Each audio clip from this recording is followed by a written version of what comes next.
Ryan Gass here at PTPGun.com Firearms Training, and today we're going to show you the field strip of the Smith Wesson 4006.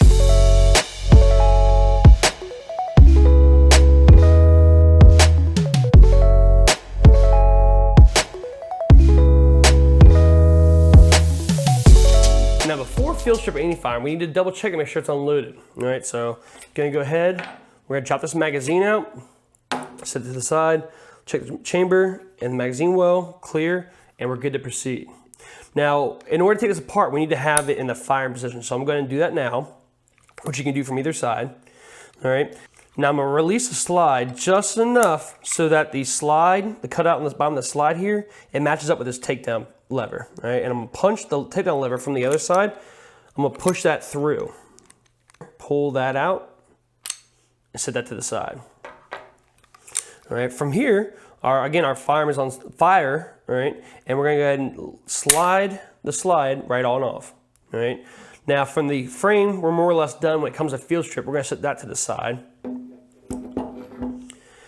Now, like with most semi-automatic pistols, we're gonna go ahead and turn this upside down, and we're gonna take the spring and spring guide, we're gonna compress it just a little bit, and we're gonna pull it up and out of there, right. And this actually comes down to two pieces. Some they're encapsulated in one. This is two different pieces, but we're gonna set that to the side, right? Now for the barrel, right, we're gonna turn it upside down and the barrel's gonna more or less drop out of place. And now we have field stripped this Smith & Wesson 406. From here, you need to have a cleaner maintenance you might need to do. And assuming you've got that done now we're gonna get back into reassembly. Now reassembly is gonna be mostly the same thing, but in reverse, right? So we have our slide upside down, our barrel upside down, and we're gonna drop that barrel into place, muzzle first, and it's gonna lay in there. Now we're gonna take our spring, and we're gonna put it in its place, as well as the spring guide into the spring. All right, and now we're gonna compress this just a little bit until they get to the bottom of that lug on the bottom of the barrel. Now what we're gonna do is gonna turn that over, right side up. We're gonna match them up. It's not tip to tip, all right? It's gonna match up the rear of the slide with these railings right here. We're gonna insert the rails into the back of the slide, and what you'll notice is it will come to touching these pins here. So we're gonna drop that down with my thumb, and that's gonna be touching that. I'm gonna take this little pin here, and I'm gonna press down. You can take a pin, a knife, whatever. Press that down, and I'm gonna press this down right here, and again sliding the slide up over top. And now from here, all right, we are gonna pull the slide back, and again I'm gonna pull it back just enough so that matches up with here. All right, and from when I get that done, I'm going to insert this takedown lever. It's going to go all the way in. All right, and then I'm going to do a function check. Now with this firearm, it will not fire, or you cannot pull the trigger unless the magazine is inserted. So again, we're going to double check. There's no rounds in the magazine. There's no rounds in the chamber. We're going to go ahead and insert this magazine. All right, tap.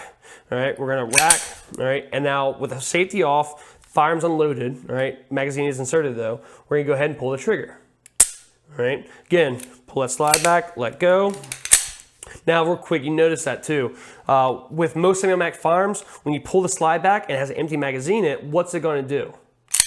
It locks back to the rear automatically. So in order to bypass that, we have to hold that slide release, slide catch, we have to hold that down. So we'll pull back, let go, all right, pull the trigger again. Pull back, let go, pull the trigger again. And I'm gonna pull back, lock it back, and take the magazine out. And from there, you now have field stripped and reassembled your Smith & Wesson 4006. For more videos on the 4006, or if you wanna see disassembly reassembly of other firearms, please hit us up in the comments below. Let us know. And also be sure to check out the various firearms we have already uploaded to our YouTube. We have over 40 different handguns that are already uploaded on our YouTube, showing you the disassembly, reassembly, or the field strip of these various firearms. But if we haven't yet done a pistol or a shotgun or even a rifle that you would like to see done because you have one and you need to learn how to use it, please let us know. Drop in the comments below and let us know what you'd like to see. Again, if you haven't already, hit the subscribe button and the notifications bell. And remember to train, defend, prevail.